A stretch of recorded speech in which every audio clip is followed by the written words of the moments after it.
આ એક સત્ય ઘટના છે, તો થોડો સમય કાઢીને આ ઘટનાને અંત સુધી જરૂરથી સાંભળજો। અમદાવાદ શહેરમાં જ્યાં સવારે લોકોની અવરજવર અને વાહનોના ઘોંઘાટથી દિવસ શરૂ થતો, ત્યાં રહેતી હતી આરોહી, એક 22 વર્ષની યુવતી, જેના નાનકડા દિલમાં મોટા સપના ઝગમગતા હતા। આરોહી પોતાના માતા પિતાની એકની એક સંતાન હતી, એટલે એના માતા પિતાએ એને ખૂબ લાડકોડથી મોટી કરી હતી। પરંતુ આરોહીનું જીવન સરળ હતું। તેની આંખોમાં હંમેશા એક ચમક રહેતી, વિદેશ જઈને અભ્યાસ પૂરો કરવાનું સપનું, જેની માટે એ દિવસ રાત મહેનત કરતી હતી। આરોહીનું ઘર અમદાવાદના નારણપુરામાં એક નાનકડી 2 રૂમની ફ્લેટમાં હતું। તેના મમ્મી નીલમબેન ઘરકામ કરતા અને વધારાના સમયમાં બાજુની હોસ્ટેલ પર જઈને વિદ્યાર્થીઓ માટે રસોઈ પણ બનાવતા હતા। એના પપ્પા અશોકભાઈ એક નાની એકાઉન્ટન્સી ફર્મમાં કામ કરતા, જેમની કમાણી ઘરના ખર્ચા ચલાવવા પૂરતી હતી, પણ આરોહીના સપના માટે હંમેશા થોડી ઓછી પડતી હતી। આરોહીનું જીવન તેના મમ્મી પપ્પા સાથેના નાના નાના પળોમાં રચાયેલું હતું અને પોતાના મમ્મી પપ્પા સાથે વીતતા આ સમયને એ ખૂબ અમૂલ્ય માનતી હતી। પણ રાત્રે જ્યારે બધું શાંત થઈ જતું, આરોહી પોતાના રૂમની બારી પાસે બેસીને લંડનની યુનિવર્સિટીઓની વેબસાઇટ પર નજર ફેરવતી। તેનું સપનું માર્કેટિંગમાં માસ્ટર કરવાનું હતું અને એક દિવસ એવી સફળતા મેળવવાનું કે જેનાથી તે પોતાના મમ્મી પપ્પાને દરેક સુખ આપી શકે। પરંતુ આરોહીનું સપનું સરળ ન હતું। વિદેશમાં અભ્યાસ એટલે લાખો રૂપિયાનો ખર્ચો, વિઝા અને એક અજાણી દુનિયા, એક એવી દુનિયા જ્યાં એકલા રહેવાની હિંમત કરવી પડે। પરિવારની આર્થિક સ્થિતિ એવી ન હતી કે આટલો મોટો ખર્ચ ઉઠાવી શકે। અશોકભાઈએ ઘણી વખત આરોહીને સમજાવી કે બેટા, અહીંયા પણ સારી યુનિવર્સિટીઓ છે, આ બધું જોખમ શા માટે? પણ આરોહીની નિશ્ચય શક્તિ અડગ હતી। તેને IELTS ની પરીક્ષા માટે રાત દિવસ મહેનત કરી, સ્કોલરશિપ માટે અરજીઓ કરી, પરંતુ એના ઘરની આર્થિક પરિસ્થિતિ એવી ન હતી કે બહારના કોચિંગ ક્લાસમાંથી ટ્યુશન લઈ શકે, કારણ કે એના પપ્પા તો એક નાનકડી એકાઉન્ટન્સીની ઓફિસમાં કામ કરતા હતા, જેમના પગારમાંથી ઘર ખર્ચ માંડ માંડ કરીને નીકળતો હતો। આરોહીને ખબર હતી કે તેના સપના માટેનો ખર્ચ તેના મમ્મી પપ્પા માટે ભારે પડશે, તેથી તેણે નક્કી કર્યું કે તે જાતે જ તૈયારી કરશે અને થોડી આવક મળી રહે એવી મહેનત કરશે। સાંજે જ્યારે તેનો અભ્યાસ પૂરો થઈ જતો, ત્યારે આરોહી પાડોશના બાળકોને ટ્યુશન આપવા જતી। ધોરણ 8 અને 9ના બાળકોને અંગ્રેજી અને ગણિત ભણાવવું તેના માટે માત્ર આવકનું સાધન ન હતું, પણ તેની પોતાની તૈયારીનો એક ભાગ પણ હતો। બાળકોને ભણાવતી વખતે તે પોતાની અંગ્રેજીની પ્રેક્ટિસ કરતી, નવા શબ્દો શીખતી અને લેખનની કળા સુધારતી। આ ટ્યુશનમાંથી મળતા થોડા રૂપિયા IELTSના ઓનલાઈન માર્ક ટેસ્ટ અને બીજી સ્ટડી મટીરીયલ માટે બચાવતી રહેતી। દરેક રૂપિયો તેના માટે અમૂલ્ય હતો, કારણ કે તે જાણતી હતી કે આ નાની બચતો તેના સપનાનો મુખ્ય આધાર બનશે। પહેલી પરીક્ષા આરોહી માટે નિરાશાજનક રહી। એની પહેલી પરીક્ષામાં જ એને ખૂબ ઓછો સ્કોર મળ્યો હતો, જે સ્કોલરશિપ મેળવવા માટે ઓછો હતો। રિઝલ્ટ જોઈને તેની આંખો ભરાઈ આવી। રાત્રે જ્યારે ઘરમાં બધા ઊંઘી ગયા, આરોહી પોતાના રૂમની બારી પાસે બેસીને રડી પડી। શું હું આ કરી શકીશ? આ પ્રશ્ન તેના મનમાં ગૂંજતો હતો। પણ બીજા જ દિવસે સવારે જ્યારે નીલમબેન તેના માટે ચા લઈને આવ્યા, તેમણે આરોહીનો હાથ પકડીને કહ્યું, બેટા, રસ્તો મુશ્કેલ છે, પણ તું એટલી જ મજબૂત છે। આ શબ્દો આરોહી માટે એના સપનાને નવી હિંમત આપતા હતા। પછી તો તેણે ફરી હિંમત કરી અને પોતાની નબળાઈઓ ઓળખી। રાઇટિંગ અને સ્પીકિંગમાં તેને વધુ મહેનતની જરૂર હતી। આરોહીએ ઓનલાઈન ફોર્મ્સ જોઈન કર્યા, જ્યાં વિદેશી વિદ્યાર્થીઓ સાથે વાતચીત કરીને તેની અંગ્રેજી સુધારી શકાય। દરરોજ સવારે ઘરના નાનકડા બગીચામાં ઊભી રહીને તે મોટેથી સ્પીકિંગ પ્રેક્ટિસ કરતી, જેનાથી પાડોશીઓ ઘણી વખત એના પર હસતા, પણ તેને કોઈ પરવા ન હતી। રાઇટિંગ માટે તેણે દરરોજ એક નિબંધ લખવાનું શરૂ કર્યું અને તેને ઓનલાઈન શિક્ષકો પાસે ચેક કરાવ્યું। આ બધું કરતા કરતા તેનો આત્મવિશ્વાસ વધવા લાગ્યો અને ખરેખર એની મહેનત રંગ લાવી। બીજી વખતની પરીક્ષામાં આરોહીએ ખૂબ સારો સ્કોર મેળવ્યો, જેના લીધે ઘરનું વાતાવરણ એકાએક ખુશખુશાલ થઈ ગયું। પરીક્ષાની સફળતા બાદ આરોહી એક પછી એક બધી જ યુનિવર્સિટીમાં અરજી કરવાનું શરૂ કર્યું। જ્યારે લંડનની યુનિવર્સિટીમાંથી એડમિશનનો પત્ર આવ્યો, ત્યારે આરોહીના ઘરમાં ખુશીની લહેર ફરી વળી। પણ આ ખુશી સાથે એક એવી મોટી ચિંતા, જે હતી કોલેજની ફી અને રહેવાનો ખર્ચ। સ્કોલરશીપ હોવા છતાં બાકીની રકમ એટલી હતી કે અશોકભાઈની આખી જિંદગીની બચત પણ ઓછી પડે. આરોહીએ પોતાના મમ્મી પપ્પાને કહ્યું, પપ્પા, હું ભારતમાં જ અભ્યાસ કરી લઈશ. આટલું જોખમ આપણે નહીં લઈએ. મારા એક સપના ખાતર હું તમને લોકોને આવી રીતે હેરાન ન કરી શકું. પણ અશોકભાઈએ તેનો હાથ પકડીને કહ્યું, બેટા, તારું સપનું અમારું પણ સપનું છે. અમે બધું સંભાળી લઈશું, તું એ ચિંતા ન કર. અશોકભાઈએ બેંકમાંથી મોટી લોન લેવાનો નિર્ણય કર્યો. બેંકમાંથી લાંબી કાગળની પ્રક્રિયા અને લોનના હપ્તાનો બોજ, આ બધું તેના માટે નવું હતું. પરંતુ પોતાની દીકરી ખાતર એ આ બધું કરવા માટે તૈયાર હતા. નીલમબેન રાત્રે ચૂપચાપ રસોડામાં બેસીને ચિંતા કરતા, પણ આરોહીને ક્યારે એવું ન લાગવા દીધું કે તેનું સપનું પરિવાર પર બોજ બની રહ્યું છે. આરોહીએ દરરોજ રાત્રે પોતાના રૂમમાં બેસીને વિચારતી કે હું આ લોન ચૂકવીશ અને મારા મમ્મી પપ્પાને દરેક સુખ આપીશ, ભલે એના માટે મારે ગમે તે કરવું પડે. જ્યારે વિઝાની પ્રક્રિયા શરૂ થઈ ત્યારે આરોહીની રાતની ઊંઘ ઉડી ગઈ. દરેક ડોક્યુમેન્ટની ચકાસણી, ઇન્ટરવ્યુની તૈયારી અને એક અજાણી દુનિયામાં જવાનો ડર, આ બધું તેના મન પર હાવી થતું હતું. પણ તેના મમ્મી પપ્પાનો ટેકો અને તેનો નિશ્ચય તેને આગળ ધપાવતો હતો.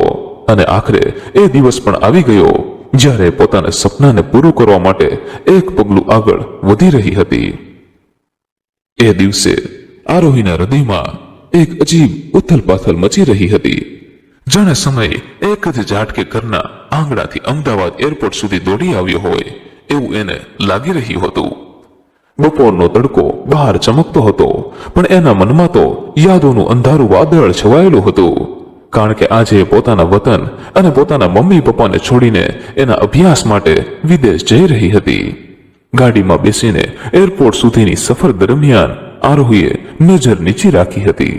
એનો હાથ બીજા હાથને ચુસ્તપણે પકડી રહ્યો હતો, જાણે આંસુઓને રોકવાનો આખરી પ્રયાસ કરતી હોય. એને ડર હતો કે જો એકવાર આંખ ઊંચી કરી તો એની ભીની બાપણો મમ્મી પપ્પાની નજરે પડી જશે. એના મમ્મી બાજુમાં બેઠા બેઠા ક્યારેક આરોહીના માથા પર હાથ ફેરવતા, પણ એ પોતે પણ શબ્દોને ગળામાં દબાવી રહ્યા હતા. એના પપ્પા ડ્રાઇવિંગ કરતી વખતે વચ્ચે વચ્ચે રિયરવ્યુ મિરરમાં દીકરીનો ચહેરો જોતા, પણ એમની આંખોમાં પણ એક દુઃખ છુપાયેલું હતું.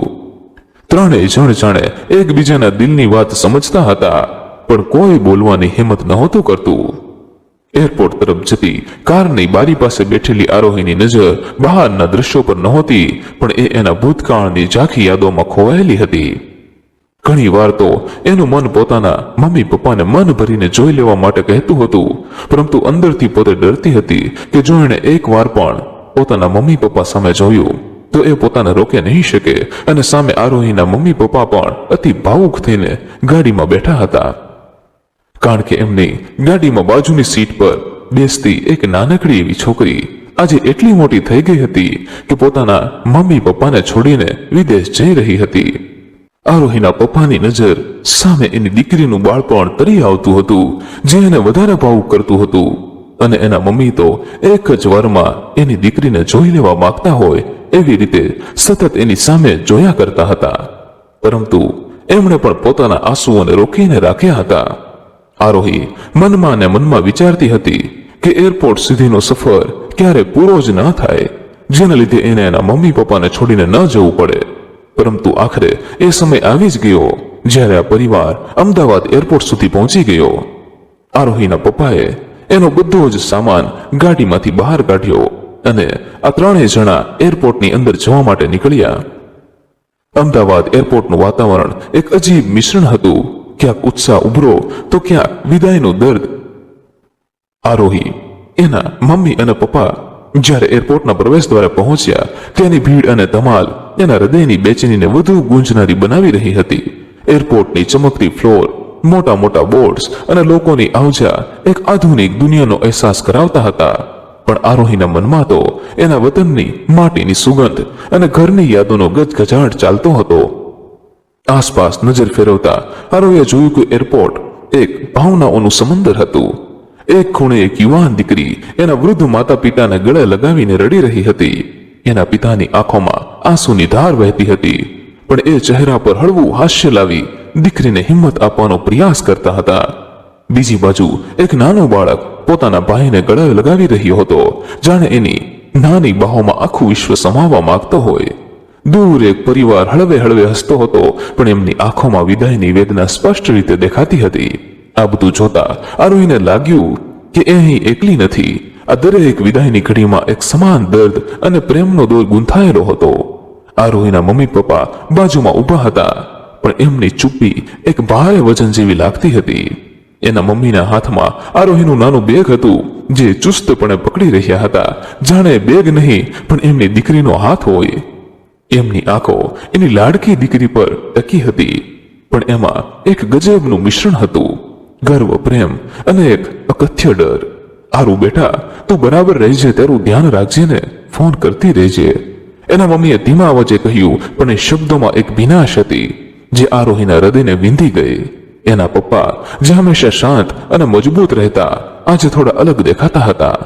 એમના ચહેરા પર એક હળવું હાસ્ય હતું, પણ એમની આંખો એક અલગ જ વાત કહેતી હતી. બેટા, તું તો હંમેશા અમારી હિંમતવાળી દીકરી રહી છે. જા, તારા સપના પૂરા કર અને અહીંયાની ચિંતા બિલકુલ ન કરીશ. તારા પપ્પા બધું જ સંભાળી લેશે, એમણે કહ્યું. પણ એમનો અવાજ થોડો ધ્રુજી ગયો. આરોહીએ એમની આંખોમાં જોયું અને એને લાગ્યું કે એ આંખોમાં એક આખું બ્રહ્માંડ ડૂબી રહ્યું છે. એમનો પ્રેમ, ચિંતા અને એક અજાણ્યો ખાલીપો. આરોહીએ એના પપ્પાની આંખોમાં જોયું અને એનું હૃદય ભારે થઈ ગયું. એને ખબર હતી કે આ શબ્દો ફક્ત એને હિંમત આપવા માટે હતા, પણ એમની અંદર એક ડર હતો. એ ડર કે એમની નાની દીકરી હવે એકલી એક અજાણી દુનિયામાં પગ મૂકવા જઈ રહી છે. એરપોર્ટની ચેક ઇન કાઉન્ટર નજીક આવતા જ આરોહીના પગ ધીમા પડી ગયા. એનું દિલ એક ક્ષણે બળવો કરવા લાગ્યું, જાણે કહેતું હોય કે હજુ થોડી વાર રોકાઈ જા, હજુ થોડી યાદો સાથે લઈ લે. પણ સમય તો નિર્દય હતો. એ ધીમે ધીમે આગળ વધતો રહ્યો.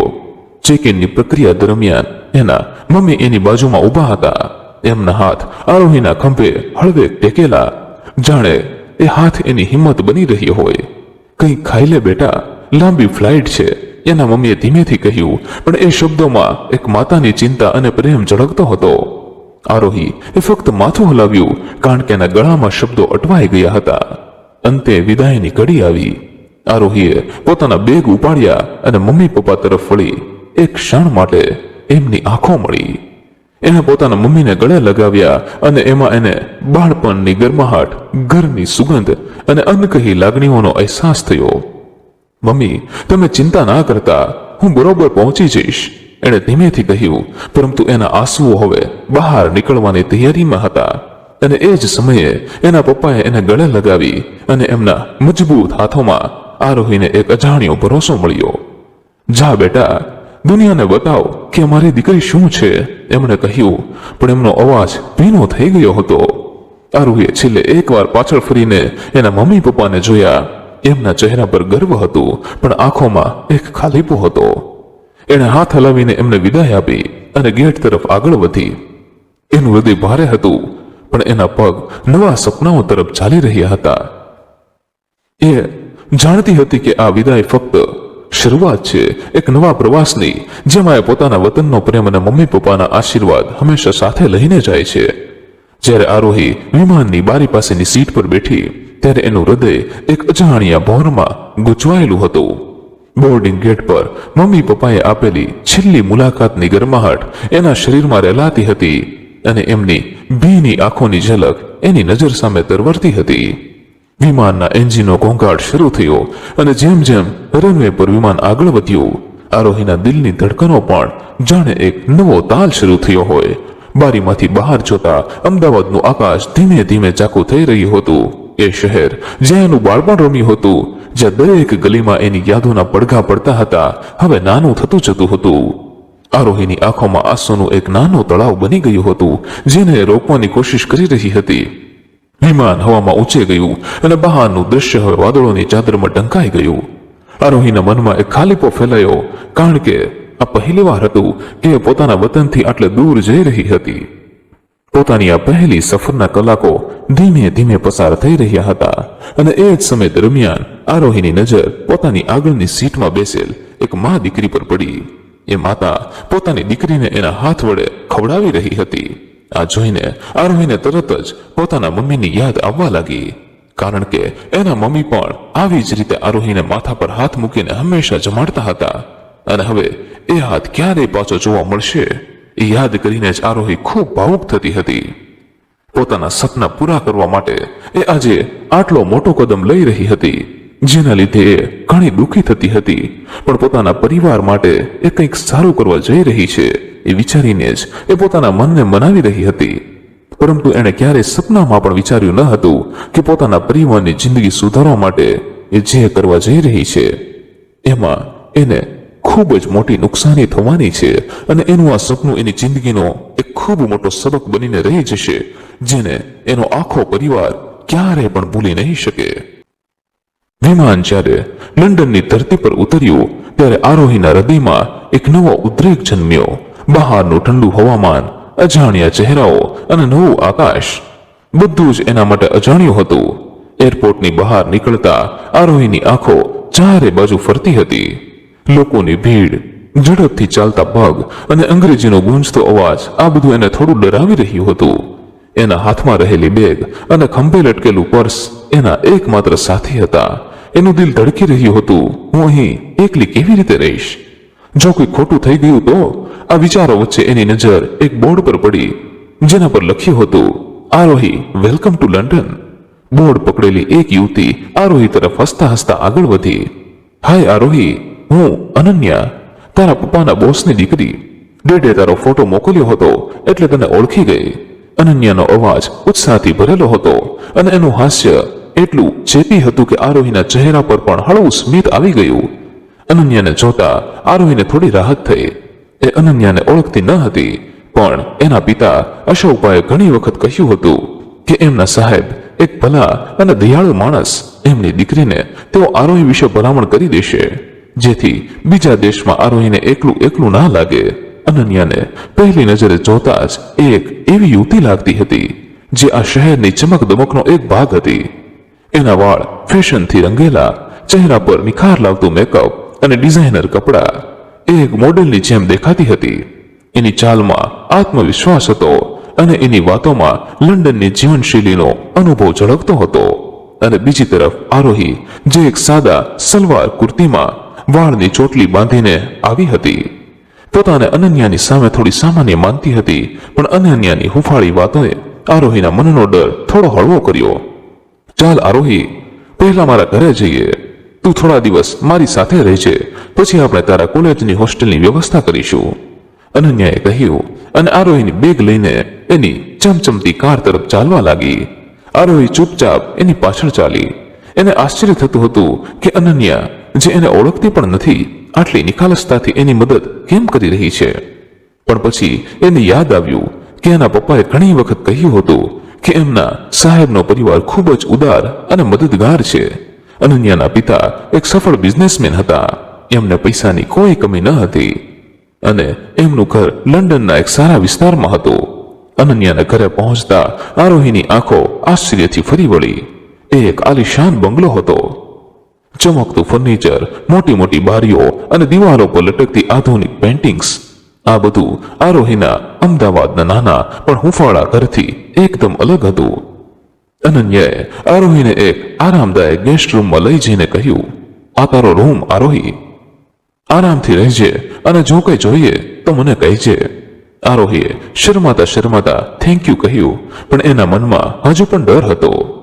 પહેલા થોડા દિવસો અનન્યા આરોહીની બેસ્ટ ફ્રેન્ડની જેમ વર્તતી હતી. એ આરોહીને લંડનની શેરીઓ બતાવતી, લોકલ ટ્રાન્સપોર્ટ સમજાવતી અને કોલેજની ફોર્માલિટી પૂરી કરવામાં મદદ કરતી. પણ આરોહીની નજરે અનન્યાની દુનિયા એનાથી ઘણી અલગ હતી. અનન્યા પાર્ટીઓમાં જતી, ફેશનની દુનિયામાં રચેલી રહેતી અને એના મિત્રો એવા હતા કે લંડનની ગ્લેમરસ લાઇફસ્ટાઇલ જીવતા હતા. આરોહી, જેનું જીવન અભ્યાસ, પરિવાર અને સાદગીની આસપાસ ફરતું હતું, આ બધું જોતા એ થોડી ખોવાઈ જતી. અનન્યાના ઘરે રહેવાના પહેલા થોડા દિવસો અને થોડી રાહત આપતા હતા, પણ જ્યારે એની કોલેજની હોસ્ટેલમાં એની વ્યવસ્થા થઈ ત્યારે આરોહીનો સાચો સંઘર્ષ શરૂ થયો. હોસ્ટેલનો રૂમ નાનો પણ એની જરૂરિયાત મુજબનો હતો. દિવાલ ઉપર એણે પોતાના મમ્મી પપ્પાનો ફોટો લગાવ્યો, જેના લીધે એને પોતાના મમ્મી પપ્પાની કમી મહેસૂસ ન થાય. પણ કોલેજનું વાતાવરણ એના માટે એકદમ અજાણ્યું અને પડકારજનક હતું. અંગ્રેજી ભાષા જે એ ભણવામાં તો સમજતી હતી, પણ રોજિંદી વાતચીતમાં ઝડપથી બોલવામાં એને મુશ્કેલી પડતી. એના ક્લાસમેટ જેમાંથી મોટા ભાગના લંડનના સ્થાનિક કે અન્ય દેશોના વિદ્યાર્થીઓ હતા, પોતાના ગ્રુપમાં રહેતા અને આરોહીની સાદગી અને થોડી ધીમી અંગ્રેજીની મજાક ઉડાવતા રહેતા. એનો પરવરિશ અને પહેરવેશ એની ભાષા ત્યાં રહેતા લોકો કરતા અલગ હતી, જેના લીધે એની સાથે રહેલા વિદ્યાર્થીઓ અવારનવાર એની મજાક ઉડાવતા રહ્યા, જેના લીધે આરોહી દિવસે ને દિવસે વધારે ગભરાવા લાગી. આરોહીના મનમાં એક અજાણ્યો ડર ઘર કરવા લાગ્યો હતો. એને લાગતું કે આ દુનિયામાં ફિટ થઈ શકતી નથી. દરરોજ રાત્રે હોસ્ટેલના રૂમમાં એ ચૂપચાપ પોતાના બેડ પર બેસીને રડ્યા કરતી, કારણ કે અહીંયા તો એને ચૂપ કરાવવા વાળા એના મમ્મી પપ્પા પણ હાજર ન હતા અને એ પોતાની સાથે બનેલી ઘટના કોઈને જણાવી શકે એમ પણ ન હતી. અનન્યા જે શરૂઆતમાં દિવસોમાં આરોહીની ખૂબ સારી બહેનપણી બની ગઈ હતી, હવે એ પણ પોતાની જિંદગીમાં વ્યસ્ત થઈ ગઈ હતી, જેના લીધે આ બંને વચ્ચે વાતચીત પણ ઘણી ઓછી થઈ ગઈ હતી. ધીમે ધીમે સમય આરોહીનો શિક્ષક બની ગયો હતો.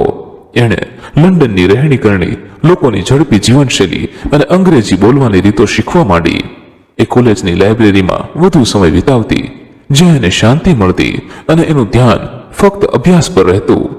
એની ભણવામાં હોશિયારી ધીરે ધીરે પ્રોફેસર્સનું ધ્યાન ખેંચવા લાગી.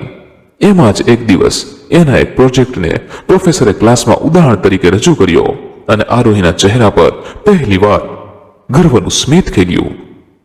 એ મનમાં વિચારવા લાગી કે જ્યારે આ વાત એના મમ્મી પપ્પાને ખબર પડશે તો તેઓ કેટલા ખુશ થશે.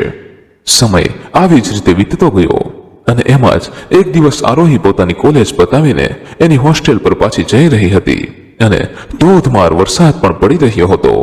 વરસાદના લીધે ત્યાંનું વાતાવરણ એટલું બગડતું જતું હતું કે આરોહીને પોતાના ઘરે જવા માટે કેબ પણ મળતી ન હતી.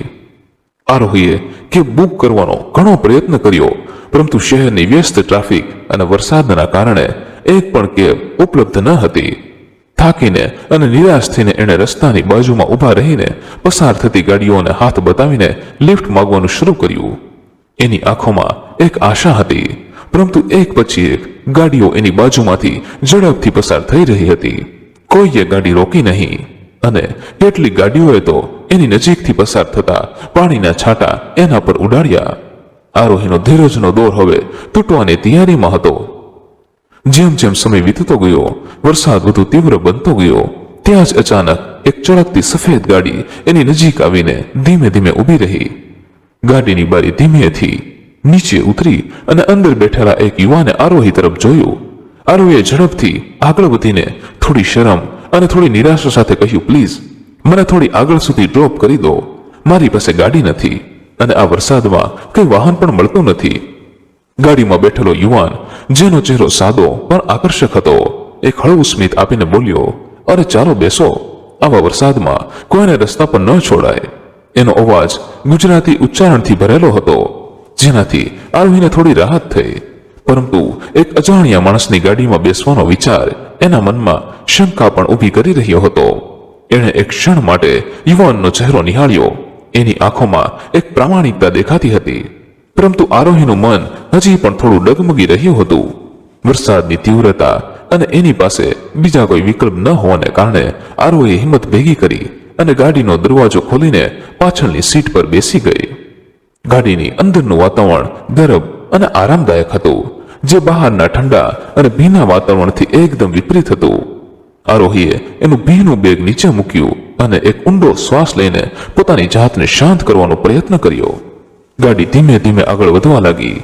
એ યુવાન, જેનું નામ હજી આરોહી જાણતી ન હતી, રિયરવ્યુ મિરરમાંથી એની તરફ જોઈને પૂછ્યું, તો તમે ક્યાં જાઓ છો? ઘરે, ખરું ને? આરોહીએ ફક્ત માથું હલાવીને હા પાડી. એનું મન હજી પણ થોડું અસ્થિર હતું અને બહુ વાતચીતના મૂડમાં ન હતી, પરંતુ યુવાને થોડી હળવાશથી વાતચીત ચાલુ રાખી. આ વરસાદ તો જોરદાર છે નહીં? તમે ક્યાંના છો? ગુજરાતી લાગો છો. આરોહીએ ટૂંકો જવાબ આપ્યો, હા, અમદાવાદ. એનો અવાજ થોડો ધીમો હતો, પરંતુ યુવાનની નિખાલસતાએ એને થોડી આરામદાયક બનાવી. વાતચીત આગળ વધતી ગઈ અને થોડી વારમાં આરોહીને ખબર પડી કે આ યુવાન જેનું નામ અભી હતું, એ પણ એની જ કોલેજમાં અભ્યાસ કરે છે અને એનાથી 1 વર્ષ આગળ છે. આ જાણકારીથી આરોહીને થોડી રાહત થઈ, કારણ કે એક અજાણ્યા માણસની ગાડીમાં બેસવાની શંકા હવે થોડી ઓછી થતી હતી. અભીની વાતોમાં એક અજાણી પણ હુંફાળી ગુજરાતી લાગણી હતી. એણે કોલેજની કેટલીક રમૂજી વાતો શરૂ કરી, જેમ કે પ્રોફેસરોની ટેવો અને કેન્ટીનના ખાણીપીણીની ચર્ચા. આરોહી જે અગાઉ ચૂપચાપ હતી, હવે ધીમે ધીમે વાતચીતમાં જોડાવા લાગી. એના ચહેરા પર એક હળવું સ્મિત આવ્યું જ્યારે અભીએ એક પ્રોફેસરની નકલ કરી, જેને આરોહી પણ ઓળખતી હતી. ગાડી હવે હોસ્ટેલની નજીક પહોંચી રહી હતી. વરસાદ હજી યથાવત હતો, પરંતુ આરોહીના મનમાં હવે શાંતિ હતી. એક અજાણ્યા માણસ સાથેની આ ટૂંકી મુસાફરી, જે શરૂઆતમાં શંકાઓથી ભરેલી હતી, હવે એક નવી ઓળખાણમાં ફેરવાઈ ગઈ હતી. અભીએ ગાડી હોસ્ટેલના ગેટ પાસે રોકી અને આરોહી ગાડીમાંથી ઉતરી એક હળવા સ્મિત સાથે આ માણસને થેન્ક યુ કહીને પોતાની હોસ્ટેલની અંદર જતી રહી. બીજા દિવસે સવારે જ્યારે આરોહી પોતાની કોલેજ પર જઈ રહી હતી, એના મનમાં હજી ગઈકાલના વરસાદની ઘટના અને અભીની મદદની યાદ તાજી હતી. કોલેજના મુખ્ય દ્વાર પાસે પહોંચતા જ એની નજર દૂરથી એક ઓળખીતા ચહેરા પર પડી. અભી, જે પોતાના થોડા મિત્રો સાથે કેન્ટીનની બાજુમાં ઊભો હતો. આરોહીને જોઈને હળવું સ્મિત આપીને નજીક આવ્યો. અરે, હોસ્ટેલ ગઈકાલે પહોંચી ગયા ને? ભીના તો નથી થયા ને? એણે રમૂજી અંદાજમાં પૂછ્યું. આરોહીએ હસીને જવાબ આપ્યો, ના ના, આજે તો વરસાદ નથી. આ નાનકડી વાતચીતથી બંને વચ્ચે એક આરામદાયક વાતાવરણ બન્યું. અભીએ આરોહીને પોતાના મિત્રો સાથે ઓળખાણ કરાવી અને થોડી વારમાં બંને કોલેજના કોરિડોરમાં ચાલતા ચાલતા વાતો કરવા લાગ્યા. આરોહીને અભીની સરળતા અને નિખાલસતા સ્વભાવ ગમ્યો. એ સુરતના એક મધ્યમ વર્ગીય પરિવારમાંથી આવ્યો હતો. બંનેના લક્ષ્યો એક સરખા જ હતા, એક સફળ કરિયર બનાવવું અને પોતાના પરિવારનું નામ રોશન કરવું, જેના કારણે એમની વચ્ચે એક અજાણ્યો પણ ગાઢ બંધન બંધાવા લાગ્યો. દિવસો વીતતા ગયા અને આરોહી અને અભીની મિત્રતા ગાઢ બનતી ગઈ. કોલેજની લાઇબ્રેરીમાં સાથે અભ્યાસ કરવો, કેન્ટીનમાં ચા પીતા પીતા રમૂજી વાતો કરવી અને ક્યારેક કોલેજના ગ્રાઉન્ડમાં સાંજના સમયે લાંબી ચર્ચાઓ કરવી, આ બધું એમના રોજિંદા જીવનનો હિસ્સો બની ગયું. બીજી તરફ આરોહીના ઘરે પરિસ્થિતિ ઘણી જટિલ બની રહી હતી. આરોહીના પિતા, જે એક મધ્યમ વર્ગીય પરિવારના માણસ હતા, એમણે પોતાની દીકરીના ઉચ્ચ શિક્ષણ અને સપનાઓને પૂરા કરવા માટે બેંકમાંથી મોટી લોન લીધી હતી. આ લોનના હપ્તા ચૂકવવા એમના માટે દિવસે ને દિવસે મુશ્કેલ બનતા જતા હતા, કારણ કે એમની નોકરી હવે જોખમમાં હતી. આર્થિક તંગીના કારણે એમના ઘરમાં તણાવનું વાતાવરણ હતું, પરંતુ આરોહીના માતા પિતાએ હંમેશા આ બધું આરોહીથી છુપાવ્યું હતું. તેઓ નહોતા ઈચ્છતા કે આરોહીનું ધ્યાન અભ્યાસથી હટે કે એના સપનાઓ પર કોઈ આંચ આવે. આરોહી, જે પોતાના માતા પિતા સાથે દરેક નાની મોટી વાત શેર કરતી હતી, એને આ આર્થિક મુશ્કેલીઓની બિલકુલ ખબર ન હતી. અને પછી તો એ પણ પોતાના અભ્યાસમાં વ્યસ્ત થઈ ગઈ કે હવે તો અઠવાડિયામાં ફક્ત 2 વાર જ એ પોતાના મમ્મી પપ્પા સાથે વાતચીત કરી શકતી હતી. આરોહી અને અભીનો સંબંધ હવે મિત્રતાની સીમાઓથી આગળ વધી રહ્યો હતો. બંને એકબીજાની સાથે વધુ સમય વિતાવવા લાગ્યા હતા. એક સાંજે જ્યારે બંને શહેરની નદીના કિનારે બેસીને વાતો કરી રહ્યા હતા, અભીએ આરોહીનો હાથ પકડીને કહ્યું, આરોહી, મને ખબર નથી આ બધું કેવી રીતે થયું, પણ તારા વગર હવે કંઈ બરોબર નથી લાગતું. આરોહીનું હૃદય ધડકવા લાગ્યું અને એની આંખોમાં એક ચમક આવી અને એ શરમાઈને નીચું જોઈને બેસી ગઈ. આ ક્ષણે એમના સંબંધને એક નવું નામ મળ્યું, પ્રેમ. હવે તો આ બંને એકબીજાની જિંદગીનો એક મહત્વનો હિસ્સો બની ગયા હતા. આરોહી અને અભીનો પ્રેમ હવે એટલો ગાઢ બની ગયો હતો કે બંને એકબીજા સાથે આખી જિંદગી વિતાવવાનો નિર્ણય લઈ લીધો હતો. એમની વાતોમાં હવે ફક્ત આજની જ નહીં પણ ભવિષ્યની યોજનાઓ પણ સામેલ થવા લાગી હતી. પરંતુ જીવન હંમેશા યોજનાઓ પ્રમાણે આગળ વધતું નથી. અભીનો અભ્યાસ પૂરો થઈ ગયો હતો અને એની મહેનતનું ફળ એને મળ્યું હતું. એક લાંબી મહેનત અને સમર્પણ પછી અભી ડોક્ટર બની ગયો અને એને સુરતની એક પ્રખ્યાત હોસ્પિટલમાં નોકરી પણ મળી ગઈ હતી. આ એક એવી સિદ્ધિ હતી જેના માટે એણે વર્ષો સુધી દિવસ રાત મહેનત કરી હતી. એના પરિવારમાં ખુશીનો માહોલ હતો અને અભી પોતે પણ પોતાની સફળતાથી ગર્વ અનુભવતો હતો. પરંતુ આ સફળતાની સાથે એક નવો પડકાર પણ આવ્યો. અભિને હવે પોતાના ઘરે સુરત પાછું જવાનું હતું, જેનો અર્થ હતો આરોહીથી દૂર જવું. આરોહી માટે આ સમય ખૂબ મુશ્કેલ હતો.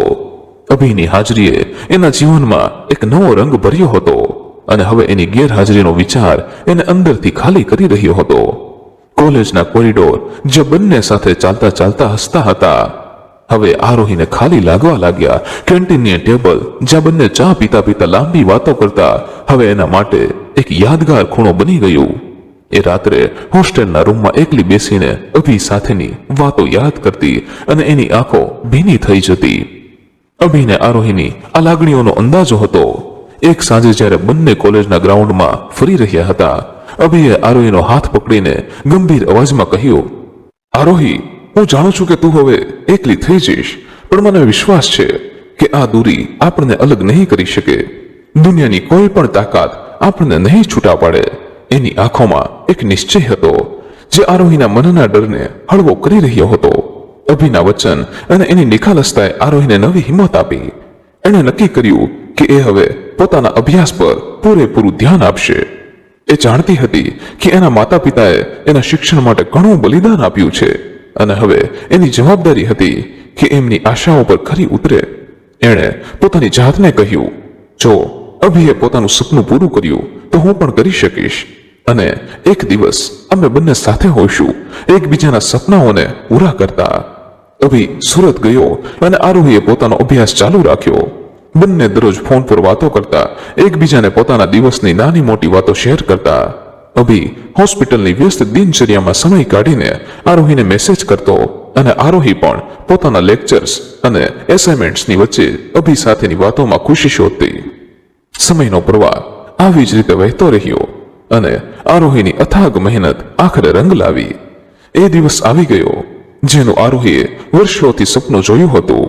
એના નામની આગળ ડોક્ટર શબ્દ લગાડવાની સિદ્ધિ એણે હાસિલ કરી લીધી. એના હાથમાં ડિગ્રીનું સર્ટિફિકેટ હતું અને એના હૃદયમાં એક અસીમ આનંદ અને ગર્વ હતો. એની આંખોમાં ચમક હતી, પરંતુ સાથે એક વિનાશ પણ હતી, કારણ કે એ જાણતી હતી કે આ સફળતા ફક્ત એની જ નહીં, પરંતુ એના માતા પિતાની આશાઓ, અભિના સાથ અને એની પોતાની કરેલી મહેનતનું પરિણામ હતું. આરોહીએ સૌથી પહેલા પોતાના માતા પિતાને ફોન કર્યા. મમ્મી પપ્પા, હું પાસ થઈ ગઈ, હું હવે ડોક્ટર બની ગઈ. એનો અવાજ ખુશીથી ધ્રુજી રહ્યો હતો. ફોનની બીજી તરફ થોડી ક્ષણો માટે શાંતિ છવાઈ ગઈ અને પછી આરોહીના માતા પિતાના આનંદના આંસુઓ ફોનમાંથી સાંભળવા લાગ્યા. એના પિતા, જેમણે આરોહીના શિક્ષણ માટે લોનના બોજ હેઠળ દબાઈને પણ ક્યારેય નિરાશા નહોતી બતાવી, ગળગળા અવાજે બોલ્યા, બેટા, તે અમારું માથું ઊંચું કર્યું. એની માતા તો રડતા રડતા ફક્ત આરોહીનું નામ બોલી રહી હતી, જાણે એમનું હૃદય ગર્વ અને પ્રેમથી ભરાઈ ગયું હોય. આરોહીએ ફોન પર એમની આ લાગણીઓ સાંભળીને પોતે પણ રડવાનું શરૂ કરી દીધું, પરંતુ આ આંસુઓ ખુશીના હતા. પછી આરોહીએ તરત જ અભિને ફોન કર્યો. અભી, હું ડોક્ટર બની ગઈ. એનો અવાજ ઉત્સાહથી ભરેલો હતો. અભી, જે હોસ્પિટલમાં દર્દીઓની સારવારમાં વ્યસ્ત હતો, એ ખબર સાંભળીને એકદમ ખુશ થઈ ગયો. આરોહી, હું જાણતો હતો કે તું આ કરી શકીશ. તે ખૂબ જ સખત મહેનત કરી છે અને હવે આ તારી જીત છે. એના અવાજમાં ગર્વ હતો. આરોહીએ બધાને એ પણ જણાવ્યું કે હવે થોડા દિવસો માટે પોતાના ઘરે અમદાવાદ પાછી આવશે. આ ખબર સાંભળી એના માતા પિતા ખૂબ ખુશ થયા. એમણે આરોહી માટે ઘરે એક નાની ઉજવણીનું આયોજન કરવાનું નક્કી કર્યું. અભી પણ આરોહીના ઘરે આવવાની ખબરથી ઉત્સાહિત હતો.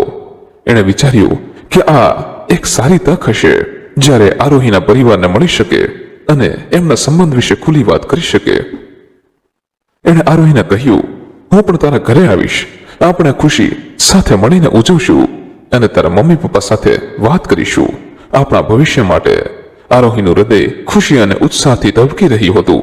વર્ષોની મહેનત પછી એણે ડોક્ટર બનવાનું સપનું પૂરું કર્યું હતું અને હવે એ પોતાના માતા પિતાને ગળે લગાવી એમની સાથે આ ખુશી ઉજવવા માટે ઉત્સુક હતી. એણે હોસ્ટેલના રૂમમાં બધું સરસ રીતે ગોઠવી દીધું હતું. એની બેગના એના મનપસંદ કપડાં, માતા પિતા માટે નાની નાની ભેટો અને કોલેજની યાદગાર વસ્તુઓ ભરી હતી. એણે પોતાના રૂમની બારીમાંથી બહાર જોયું, જ્યાં શહેરની ચળવળ ચાલુ હતી. અને એના મનમાં એક જ વિચાર હતો, ઘરે પહોંચીને મમ્મીના હાથની રોટલી ખાવી, પપ્પાની ગર્વથી ભરેલી આંખો જોવી અને ઘરના આંગણામાં બેસીને જૂની યાદો તાજી કરવી. પરંતુ આરોહીને ખબર ન હતી કે એની આ ખુશીઓ, આ ઉત્સાહ અને આ યોજનાઓ એક અણધારી ઘટનામાં અધૂરી રહી જશે. એરપોર્ટ જતા પહેલા આરોહીએ પોતાના માતા પિતાને ફોન કર્યો. મમ્મી પપ્પા, હું એરપોર્ટ જવા નીકળું છું. થોડી વારમાં ફ્લાઇટ છે અને આજે સાંજે હું અમદાવાદ પહોંચી જઈશ. એનો અવાજ ઉત્સાહથી ભરેલો હતો. એના માતા પિતા જેની રાહ જોઈ રહ્યા હતા ખુશીથી બોલી ઉઠ્યા, બેટા, અમે એરપોર્ટ પર તને લેવા આવીશું, સાવધાની રાખજે. આરોહીએ હસીને કહ્યું, ચિંતા ન કરો, હું જલ્દી આવીશ. આરોહીએ અભિને પણ ફોન કર્યો. અભી, હું એરપોર્ટ જવા નીકળું છું. આજે સાંજે અમદાવાદ પહોંચીશ. તું ક્યારે આવવાનો છે? અભી, જે સુરતમાં હોસ્પિટલમાં વ્યસ્ત હતો, એણે હળવા સ્મિત સાથે કહ્યું, બસ તું પહોંચ, હું તને જલ્દી મળીશ. Safe journey.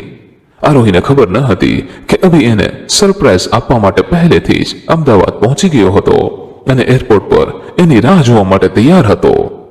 સાંજે આરોહીના માતા પિતા અમદાવાદ એરપોર્ટ પર પહોંચ્યા. એમણે એરપોર્ટના આગમન દ્વાર પાસે ઊભા રહીને આરોહીની રાહ જોવાનું શરૂ કર્યું. એની માતા વારંવાર ઘડિયાળ તરફ જોતી હતી અને એના પિતા દરવાજા તરફ નજર નાખી રહ્યા હતા. બસ હવે આવી જ જશે, એની માતા બોલી. પરંતુ એમના હૃદયમાં એક અજાણી ઉત્સુકતા હતી. અભી, જે આરોહીને સરપ્રાઈઝ આપવા માટે પહેલેથી અમદાવાદ આવી ગયો હતો, એ પણ એરપોર્ટના ખૂણે ઊભો હતો. એના હાથમાં એક નાનું ગુલદસ્તું હતું અને એના ચહેરા પર આરોહીને મળવાની ખુશી ઝળકતી હતી. એ આરોહીના માતા પિતાને ઓળખતો હતો, કારણ કે એને આરોહીના ફોનમાં એના મમ્મી પપ્પાના ઘણા ફોટોસ જોયા હતા. એટલે દૂરથી એમની ઉત્સુકતા જોઈ રહ્યો હતો. એણે વિચાર્યું કે આરોહી બહાર આવે એટલે એ એને સરપ્રાઈઝ આપશે અને પછી એના પરિવાર સાથે ઓળખાણ કરાવશે. આરોહીની ફ્લાઇટનો સમય થયો અને એરપોર્ટના આગમન દ્વાર પરથી મુસાફરો બહાર આવવા લાગ્યા. આરોહીના માતા પિતા દરેક મુસાફરના ચહેરા તરફ આતુરતાથી જોતા હતા, એ આશામાં કે આરોહીનો ચહેરો દેખાશે. એક પછી એક મુસાફર બહાર આવતા રહ્યા. કોઈ પોતાના પરિવાર સાથે ગળે મળતું, કોઈ ટેક્સી તરફ ચાલતું, પરંતુ આરોહી ક્યાંય દેખાતી ન હતી. સમય વીતતો ગયો અને આગમન દ્વાર પરની ભીડ ધીમે ધીમે ઓછી થવા લાગી. આરોહીના માતાના ચહેરા પર ચિંતાની રેખાઓ દેખાવા લાગી અને એના પિતાએ એને ફોન કરવાનો પ્રયત્ન કર્યો, પરંતુ આરોહીનો ફોન સ્વિચ ઓફ આવતો હતો. આટલી વાર થઈ ગઈ, આરોહી કેમ નથી આવી? એની માતા ચિંતાતુર અવાજે બોલી. એના પિતાએ શાંત રહેવાનો પ્રયત્ન કર્યો અને કહ્યું, ચિંતા ન કર, કદાચ બેગ લેવામાં મોડું થયું હશે. પરંતુ એના હૃદયમાં પણ એક અજાણ્યો ડર ઘર કરવા લાગ્યો. જ્યારે ઘણો સમય વીતી ગયો અને આરોહી હજી બહાર ન આવી, ત્યારે એના પિતાએ એરપોર્ટના સ્ટાફ પાસે જઈને તપાસ કરી. એમણે ફ્લાઇટની વિગતો આપી અને આરોહીનું નામ ચેક કરવાનું કહ્યું. સ્ટાફે પેસેન્જર લિસ્ટ તપાસ્યું અને એક આઘાતજનક ખબર આપી. સર, આ ફ્લાઇટમાં આરોહી નામની કોઈ પેસેન્જરે ચેક ઇન કર્યું જ નથી. એ ફ્લાઇટમાં બોર્ડ નથી થઈ. આ સાંભળીને આરોહીના માતા પિતાને જાણે ઝટકો લાગ્યો. એની માતા આઘાતથી થરથર ધ્રુજવા લાગી અને એના પિતાનો ચહેરો નિસ્તેજ થઈ ગયો. એ શક્ય જ નથી. એણે તો કહ્યું હતું કે એરપોર્ટ જવા નીકળી છે. એના પિતા ગળગળા અવાજે બોલ્યા. એની માતા રડવા લાગી. મારી દીકરી ક્યાં ગઈ? એનું શું થયું? અભી, જે દૂર ઊભો ઊભો આ બધું નિહાળી રહ્યો હતો, એના પગ નીચેથી જમીન સરકી ગઈ. એનું હૃદય ધડકતું બંધ થઈ ગયું હોય જાણે એવું લાગ્યું. આરોહી, જેની સાથે એને થોડા કલાકો પહેલા વાત કરી હતી, જેની રાહ જોવા એ સુરતથી અમદાવાદ આવ્યો હતો, એ ફ્લાઇટમાં જ ન હતી. એના મનમાં હજારો પ્રશ્ન ઊભા થવા લાગ્યા. અભીથી ન રહેવાયું અને આરોહીના માતા પિતા પાસે દોડી ગયો. એણે ધ્રુજતા અવાજે પોતાની ઓળખાણ આપી. નમસ્તે, હું અભી, આરોહીનો મિત્ર. હું એને સરપ્રાઈઝ આપવા સુરતથી અહીં આવ્યો હતો. આરોહીના માતા પિતાએ આશ્ચર્ય અને ચિંતાથી તેની તરફ જોયું. એની માતાએ રડતા રડતા પૂછ્યું, બેટા, તું આરોહીને ઓળખે છે? એ ક્યાં છે? એનું શું થયું? અભીનું હૃદય ભાંગી રહ્યું હતું, પરંતુ એણે પોતાની લાગણીઓ પર કાબુ રાખીને દિલાસો આપવાનો પ્રયત્ન કર્યો. આપ ચિંતા ન કરો, હું હમણાં જ બધું જાણી લઈશ. આરોહી સાથે કંઈક થયું હશે, કદાચ એની ફ્લાઇટ મિસ થઈ હશે. કે એ એરપોર્ટ પર જ રહી ગઈ છે. હું એના મિત્રોને ફોન કરું છું અને એરપોર્ટના સ્ટાફ સાથે પણ વાત કરું છું. અભિના શબ્દોમાં એક આશા હતી, પરંતુ એનું હૃદય અંદરથી ડરથી ધબકી રહ્યું હતું. અભી તરત જ કામે લાગી ગયો. એણે આરોહીના કોલેજના મિત્રોને ફોન કર્યા, એના હોસ્ટેલના વોર્ડન સાથે વાત કરી અને એરપોર્ટના સ્ટાફને વધુ તપાસ કરવા કહ્યું. પરંતુ દરેક જગ્યાએથી એક જ જવાબ મળ્યો. આરોહી એરપોર્ટ જવા માટે નીકળી ગઈ હતી. આરોહીની ગેરહાજરી એક રહસ્ય બની ગઈ હતી. શું એ એરપોર્ટ જતા રસ્તામાં કોઈ મુશ્કેલીમાં મુકાય? શું એની સાથે કોઈ અકસ્માત થયો કે પછી કોઈ અજાણી ઘટનાએ એને ઘરે પહોંચતા અટકાવી? આ પ્રશ્નો આરોહીના પરિવાર અને અભિના હૃદયમાં ગુંજતા હતા અને એમની પાસે કોઈ જવાબ ન હતો. અચાનક અભિને ફોન વાગ્યો, એના કોલેજનો મિત્ર રાહુલનો, જે આરોહીની હોસ્ટેલની નજીક રહેતો હતો. અભિના હાથ ધ્રુજવા લાગ્યા અને એણે ઉતાવળે ફોન ઉપાડ્યો. રાહુલ, કઈ ખબર મળી? આરોહી ક્યાં છે? એનો અવાજ ચિંતા અને આશાથી ભરેલો હતો. રાહુલનો અવાજ ભારે અને ગંભીર હતો. અભી, તું શાંતિથી સાંભળ. આરોહીનું એક્સિડન્ટ થયું છે. અભિનું હૃદય જાણે ધબકવાનું બંધ થઈ ગયું હોય. એની આંખો આઘાતથી ચાર થઈ ગઈ. કેવું એક્સિડન્ટ? એ ક્યાં છે? એ ઠીક તો છે ને? એનો અવાજ ધ્રુજતો હતો, પરંતુ રાહુલના આગલા શબ્દોએ એની બધી આશાઓ ચૂર ચૂર કરી દીધી. અભી, આરોહી એરપોર્ટ જવા માટે નીકળી હતી. રસ્તામાં મોટા વાહન સાથે એનું ભયંકર અકસ્માત થયું. એને તરત જ હોસ્પિટલ લઈ જવામાં આવી, પરંતુ એની ઈજાઓ ખૂબ ગંભીર હતી. સારવાર દરમિયાન એ બચી ન શકી. અભિનું આખું શરીર થરથર ધ્રુજવા લાગ્યું. એની આંખોમાંથી આંસુની ધારા વહેવા લાગી અને એના મોંમાંથી એક ચીસ નીકળી. ના ના, એ શક્ય નથી. આરોહી એમ મને છોડીને ના જઈ શકે. એ નીચે બેસી ગયો. એના હાથમાં રહેલું ગુલદસ્તો જમીન પર વેરવિખેર થઈ ગયો. એનું હૃદય જાણે ફાટી રહ્યું હતું. આરોહી, જેની સાથે એણે થોડા કલાકો પહેલા જ વાત કરી હતી, જેની રાહમાં એ સુરતથી અમદાવાદ દોડી આવ્યો હતો, જેની સાથે એણે ભવિષ્યના સપના સંજોયા હતા, એ હવે આ દુનિયામાં ન હતી. અભિની આ ચીસ સાંભળીને આરોહીના માતા પિતા એની તરફ દોડ્યા. એની માતાએ અભિના ખભે હાથ મૂકીને ધ્રુજતા અવાજે પૂછ્યું, બેટા, શું થયું? આરોહી ક્યાં છે? અભિની આંખો લાલ થઈ ગઈ હતી અને એક શબ્દ પણ બોલી ન શક્યો. એના હાથ ધ્રુજતા હતા અને એનું શરીર શોકથી થરથરતું હતું. એણે ધીમેથી ફોન એના પિતાને આપ્યો અને રાહુલે ફોન પર બધી વિગતો ફરીથી જણાવી. જ્યારે આરોહીના પિતાએ રાહુલના મોંમાંથી સાંભળ્યું કે આરોહીનો અકસ્માત થયો અને એ હવે આ દુનિયામાં નથી, ત્યારે એમનું હૃદય જાણે ફાટી ગયું હોય. એમણે ફોન હાથમાંથી છોડી દીધો અને એમનો ચહેરો નિસ્તેજ થઈ ગયો. ના, મારી દીકરી, મારી આરોહી. એમનો અવાજ ગળગળો થઈ ગયો અને એ નીચે બેસી પડ્યા. એની માતા, જે પાસે ઊભી હતી, આ બધું સાંભળીને ચીસ પાડી, હે ભગવાન, મારી દીકરીને કેમ લઈ લીધી? એ તો ઘરે આવવાની હતી.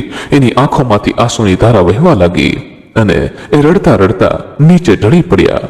એરપોર્ટનો હોલ, જે થોડા કલાકો પહેલા આરોહીના આગમનની ખુશીથી ગૂંજતો હતો, હવે શોકના સન્નાટામાં ડૂબી ગયો હતો. એમના દુઃખની કોઈ સીમા ન હતી. એની ખુશી, એના સપના અને એનો પ્રેમ બધું જ એક ઝાટકે ખતમ થઈ ગયું. અભિનું હૃદય દુઃખથી ભરેલું હતું, પરંતુ એણે પોતાની જાતને સંભાળી. એણે આરોહીના માતા પિતા તરફ જોયું, જેમની આંખોમાં આંસુનો સમુદ્ર હતો, અને ધ્રુજતા અવાજે બોલ્યા, અંકલ, આંટી, હું આરોહીને ઘરે લઈ આવીશ. હું લંડન જઈશ, એનો મૃતદેહ પાછો લાવીશ અને આપણે એની અંતિમ વિધિ ઘરે કરીશું. ચિંતા ન કરો, હું બધું સંભાળી લઈશ. અભિએ તરત જ લંડન જવાની તૈયારીઓ શરૂ કરી. એણે ફ્લાઇટની ટિકિટ બુક કરી, જરૂરી દસ્તાવેજો એકઠા કર્યા અને હોસ્પિટલનો સંપર્ક કર્યો જ્યાં આરોહીનું મૃત્યુ થયું હતું. એનું હૃદય ભારે હતું, પરંતુ એ આરોહીની આખરી યાત્રાને સન્માનપૂર્વક પૂર્ણ કરવા માટે દ્રઢ હતો. એરપોર્ટ પર, જ્યાં થોડા કલાકો પહેલા એ આરોહીની રાહ જોતો હતો, હવે એના મૃતદેહને લેવા લંડન જઈ રહ્યો હતો. એની આંખોમાં આંસુ હતા, પરંતુ એણે એને લૂછી નાખ્યા. આરોહી, હું તને વચન આપું છું, હું તને ઘરે લઈ આવીશ. એણે મનોમન નક્કી કર્યું. લંડન પહોંચતા જ અભી સીધો હોસ્પિટલે ગયો. ઠંડા અને નીરવ હોસ્પિટલના કોરિડોરમાં ચાલતી વખતે એનું હૃદય ધડકી રહ્યું હતું.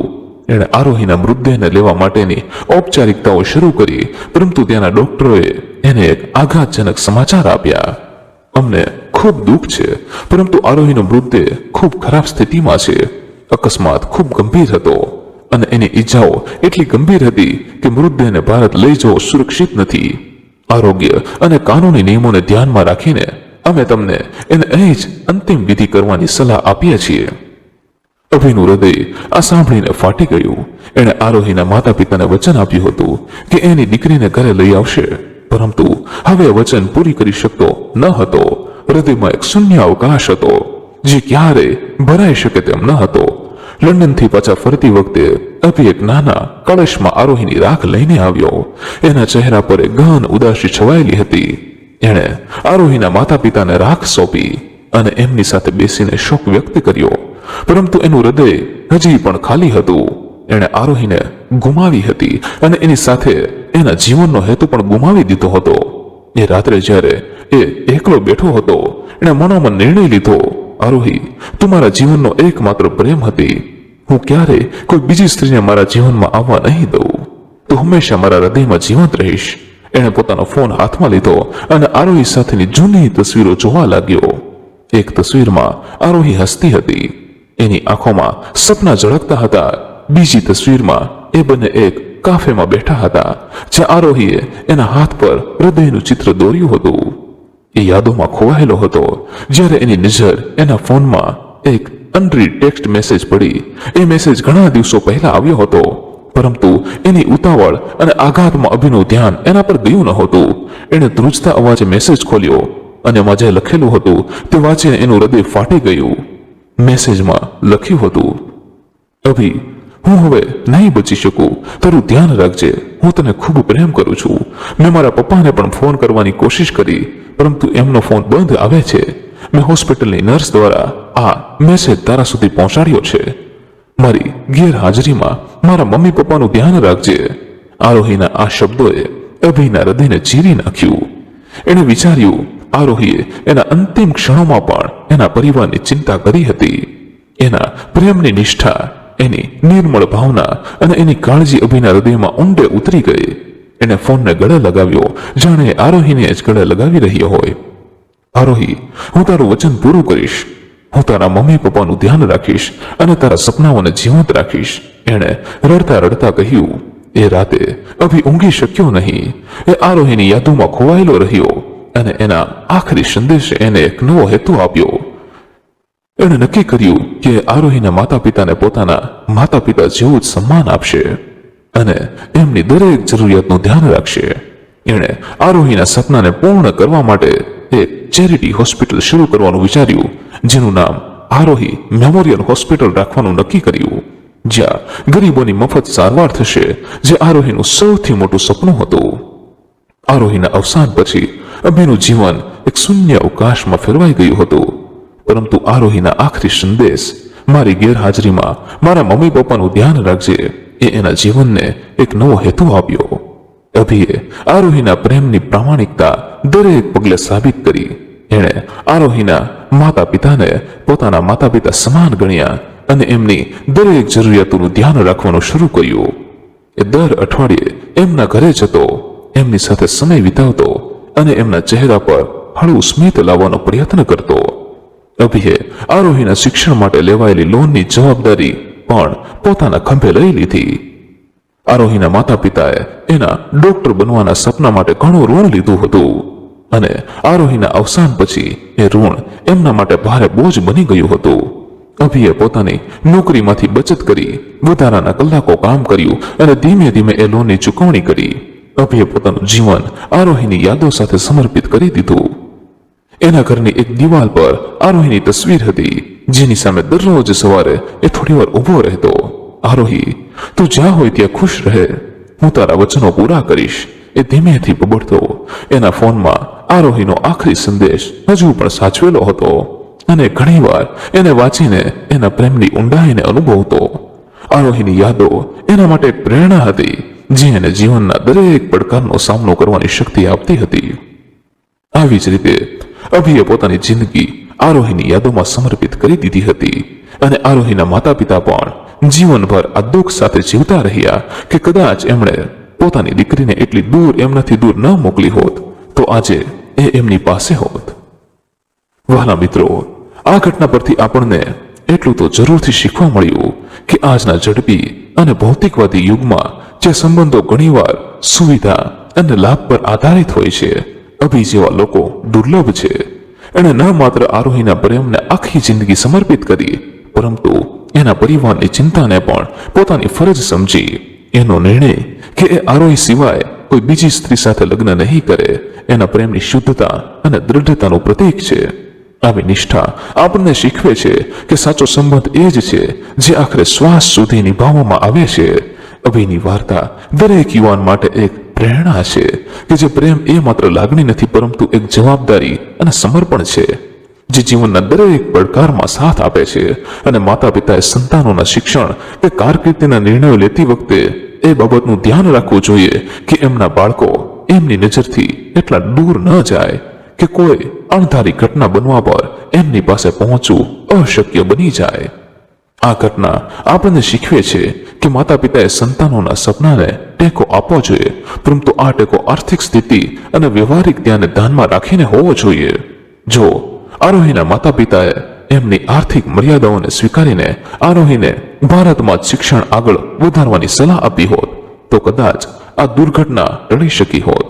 આ બોધપાઠ દરેક માતા પિતા માટે એક ચેતવણી છે કે સંતાનોના સપના મહત્વના છે, પરંતુ એની સુરક્ષા અને નિકટતા એનાથી પણ વધુ મહત્વની છે.